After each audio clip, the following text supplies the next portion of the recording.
So we are talking about a superfood that can not only lower your blood pressure, lower your cholesterol, but can also help increase athletic performance. I know I'm sold. I want to learn all about it. So we are here in the kitchen today, cooking it up with Your Healthy Kitchen. Rita Rubin, thanks for joining us. Oh, it's a pleasure, Andrea. Yeah, so you're with Yavapai Regional Medical Center. You're a registered dietitian and a certified diabetes educator. That's correct, yeah. So you know all about food being medicine. I do, and that's definitely my focus. I love Yes, it. So yes. what is this superfood that we're talking about today? Well, it's beets. Beets. And yep, and you know, they're kind of an odd food. You know, I think I find that either people really love beets or they're not so sure. Well, they've become so popular now, and I know, Yes. you know, when you go to restaurants, you get them in yellow, you get them in red, and they prepare them so well now that I used to think, oh, eating a beet, not so much. Right. But I love the way they're prepared now. They taste fabulous. Yeah, they do, and you're right. There's all sorts of varieties. You know, I love actually one of my favorite ways of preparing them is on the grill. Really? Yeah. Okay. Yeah. So how is that done? I slice them maybe about a ½ inch thick and put a little olive oil on them and stick them on the grill, and Okay, so we talked about lowering cholesterol, lowering blood pressure, raising athletic performance. I mean, that just seems odd to me, so such a small food. Yeah, well, they contain a compound called nitrates, organic nitrates that they pull out of the soil, and those nitrates actually help your blood vessels expand more. So when your heart's beating and it's pumping really hard, when you're you know, competing, it helps deliver more oxygen to your heart and to your tissues, and yeah, it's been shown to help improve athletic performance. I mean, that's always a plus, right? When we're not gasping for air while we're exercising. Yeah, it's good to have air. Yeah, so today, what are we going to make? Well, we're going to make some beet pesto. Wonderful. Yeah, so this was something we made at the YRMC Celebrate Life Expo. Okay. I think it was a couple months ago now. And it was a hit. You know, I ran out of it pretty quickly. And I had so many people that said, you know, I really don't like beets, come over and say, wow, I really liked that. Yeah. So, so what are we starting with? So Mincing we're starting some garlic? A little bit of garlic, not a big piece, just really a small piece, because, you know, you can always add more. Right, It's right. hard to And get. it's strong, isn't it? It's strong. Yes, especially if you're like talking to someone close and or on a date, you definitely don't want to eat too much garlic. No. And I'm going to throw in some walnuts. There's about, I don't know, 3/4 cup of walnuts in there.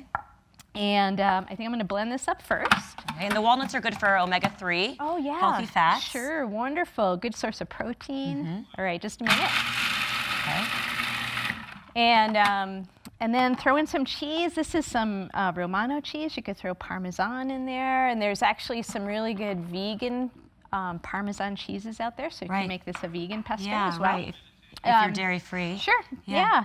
And then some beets, about a cup of beets. Okay. And you can steam the beets, or these I roasted in the oven. It's real easy. Just cut them, if they're real big, cut them in half or in quarters. Okay. Like those you might cut So we in just half. take the beet, we slice off the end and the stem. And Can the you stem. eat the stem? Oh yeah, I sure you can. Eat the Beet stem. greens, yeah, saute them with some garlic. And that sounds wonderful. Really good. Yeah, so I just cut those off, and then I'd probably cut this in half, and don't bother peeling it, because after, you know, you roast it maybe at about 350 for about 25-30 minutes, and after it's cooled, the skins just peel right off. Nice. Okay. They just slip right off. So. Great.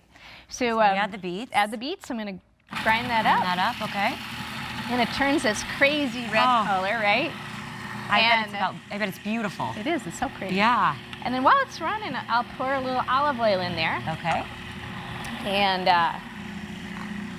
And then you can pour as much olive oil in as you think you need. Oops, okay. Got to open that part. I like that, you know, just to taste, right? Yeah. Is it for consistency as well? For consistency, yeah. So I just watch it and see when it starts to get to the right consistency. Yeah. And that is beautiful. Isn't that pretty? Yes, it's absolutely beautiful. Yeah. And then we add some lemon? Yeah, I'm gonna put a little bit of lemon in and just a pinch of salt. And the lemon's kind of nice because, you know, beets are sweet, and the pesto can be a little too sweet. So the lemon really helps to brighten up the flavor a little bit. Oh, Rita, this sounds so good. What would you suggest pairing this with?